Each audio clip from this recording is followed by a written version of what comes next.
Audiolibro. En este espacio podrás descubrir muchas anécdotas reveladoras de un papa que supo conquistar a todos los hombres de buena voluntad.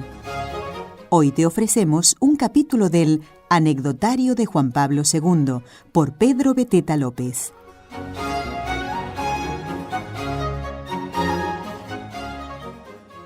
Capítulo 3.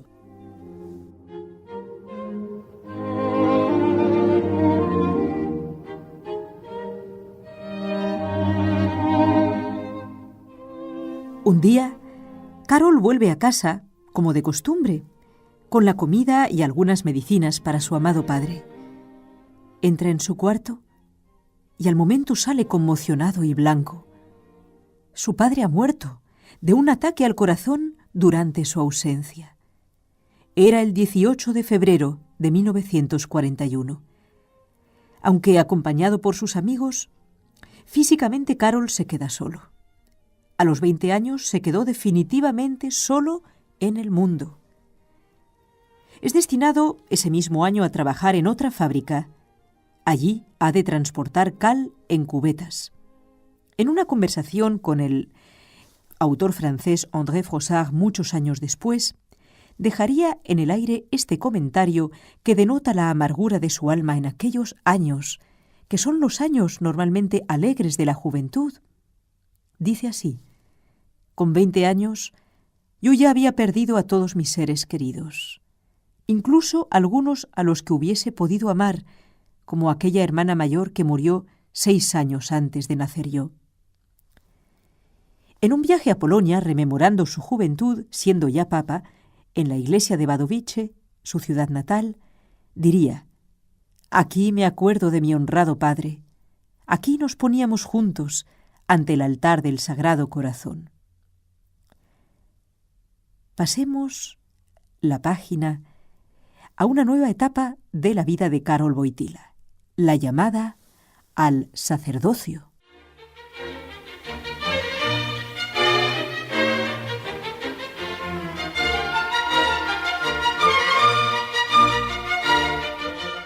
Ya ha quedado dicho en otro capítulo cómo aconsejaron abortar a la madre de Karol Wojtyła, aduciendo razones terapéuticas y de cómo ella se negó absolutamente a hacerlo. La vida es un don de Dios y siempre ha de ser defendida. De hecho, Juan Pablo II nunca cesó de proclamarlo así. A los padres deben los hijos la mayor parte de su vocación, y así lo pregonaba el Papa, diciendo: «¿Cuántos de nosotros deben también a la propia madre la vocación sacerdotal?»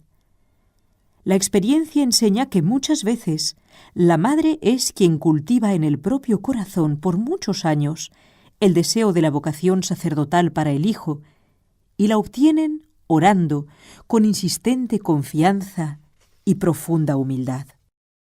El Papa añadiría en la tradicional carta a los sacerdotes que escribía todos los Jueves Santos, en el año 1995 les dijo: «Así, sin imponer la propia voluntad, la madre favorece, con la eficacia típica de la fe, el inicio de la aspiración al sacerdocio en el alma de su hijo, aspiración que dará fruto en el momento oportuno».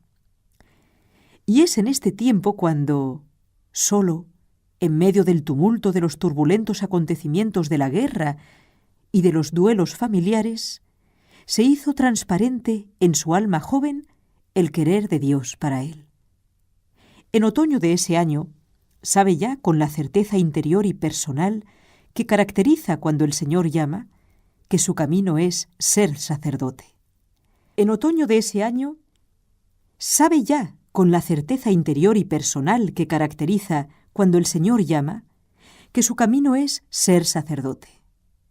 Por eso en otoño de 1942 es aceptado como seminarista, pero clandestinamente, en la archidiócesis de Cracovia, ya que ha comenzado la Segunda Guerra Mundial y los alemanes no permiten el funcionamiento de los seminarios en Polonia. Así inicia secretamente Karol Wojtyła sus estudios de filosofía. Y más tarde lo recordaría con estos términos: Muchas veces me preguntan, sobre todo la gente joven, por qué me hice sacerdote. Contestaré brevemente, pero tengo que empezar por decir que es imposible explicarlo por completo, porque no deja de ser un misterio, incluso para mí mismo. ¿Cómo se pueden explicar los caminos del Señor? Con todo, sé que en cierto momento de mi vida me convencí de que Cristo me decía lo que había dicho a miles de jóvenes antes que a mí: «Ven, sígueme». Y sentí muy claramente que la voz que oía en mi corazón no era una voz humana, ni era tampoco una ocurrencia mía. Cristo me llamaba para servirle como sacerdote. Sigamos con la historia. El seminario clandestino ocupa parte del Palacio Episcopal de Cracovia, pero Europa está en guerra y Karol tiene que sacar el tiempo de los ratos libres que le deja el duro trabajo de la cantera. Así, estudiando y rezando, se prepara para el sacerdocio. Ha de hacerlo en la clandestinidad, porque su vida no vale nada si descubren que es seminarista. De esta manera, el joven Karol Wojtyła está aprendiendo como aprenden todos los hombres en su propia carne, que su existencia no le pertenece, que la vida es de Dios y que tiene que ser preparado por Él para poder llevar a cabo su misión plenamente. Un hecho más se añade a la certeza de que la providencia es la que vela por él de una manera patente. Y fue un accidente de tráfico. Al salir del trabajo, la fábrica Solvay, donde Karol se había quedado hasta muy tarde estudiando, una noche regresa a casa y desfallece debido al cansancio y al hambre, cayendo al suelo. En aquel momento un camión alemán que pasaba lo atropelló y continuó sin detenerse. Allí quedó Karol, malherido hasta el amanecer. Al fin, es llevado grave a un hospital para que pueda ser atendido. La actitud valiente de Karol Wojtyła es admirable porque hubo de superar muchas veces el miedo que sentía y la incertidumbre en la que vivía. Con su sinceridad habitual, cuando le han preguntado si ha sentido miedo en su vida, él responde lo siguiente: «Pensando en mi vida, puedo decir que una experiencia inolvidable de peligro y de miedo es ciertamente la de la guerra. Yo tenía 20 años cuando en Europa y en el mundo se desencadenó la tempestad de la Segunda Guerra Mundial que sembró muerte y destrucción.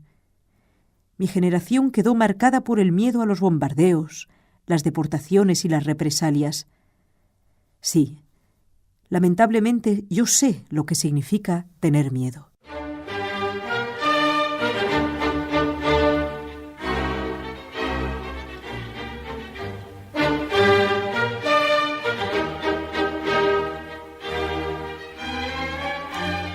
La persecución y la deportación.